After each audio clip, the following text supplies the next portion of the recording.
বঙ্গোপসাগরে জরিপ চালিয়ে মৎস্য আহরণের সঠিক কার্যক্রম গ্রহণ করতে হবে, আর এজন্য তরুণদের সংযুক্ত করে বাড়াতে হবে গবেষণা।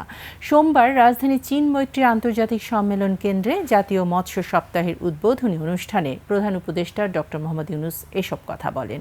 উপকূলীয় অঞ্চলের সম্পদের টেকসই ব্যবহার নিশ্চিত করতে প্রতিবেশী দেশগুলোর সঙ্গে সরকার আলোচনা শুরু করেছে বলেও জানান প্রধান উপদেষ্টা। মেহেদী হাসানের রিপোর্ট।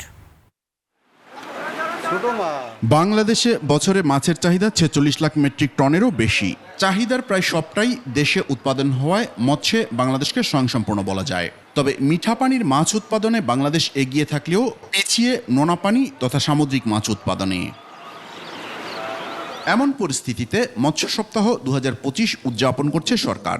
প্রধান উপদেষ্টা বলেন, অভ্যন্তরীণ চাহিদা পূরণের পাশাপাশি মাছের রপ্তানি বাড়াতে বাজার সম্প্রসারণ, পণ্য বহুমুখীকরণের জন্য গবেষণা সহ অন্যান্য কার্যক্রম চালিয়ে যেতে হবে। আর এক্ষেত্রে সবাইকে সম্মিলিতভাবে কাজ করার আহ্বান তার। আমাদের বঙ্গোপসাগরে সুষ্ঠু জরিপ পরিচালনা করে গভীর সমুদ্রে মাছ ধরার অঞ্চল চিহ্নিত করতে হবে। এটা শুধু বেশি মাছ ধরার বিষয় নয়,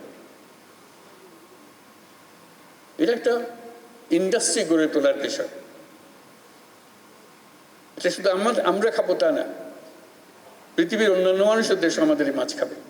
প্রধান উপদেষ্টা বলেন, যথাযথ ব্যবস্থাপনার অভাবে শত শত প্রজাতির ঐতিহ্যবাহী দেশীয় মাছ ক্রমান্বয়ে হারিয়ে যাচ্ছে।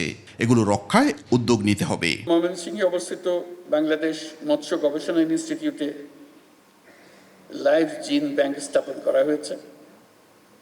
গবেষণার মাধ্যমে বিলুপ্ত প্রায় আমাদের আরো বহু গবেষণা প্রতিষ্ঠান করতে হবে। আমাদের তরুণদের এটার সঙ্গে সংযুক্ত করতে হবে। প্রকৃত মৎস্যজীবী ও জেলেরা যাতে অর্থনৈতিক বৈষম্যের শিকার না হয়, সেজন্য তাদেরকে সামাজিক নিরাপত্তা কর্মসূচির আওতায় আনতে হবে বলেও জানান ডক্টর ইউনূস।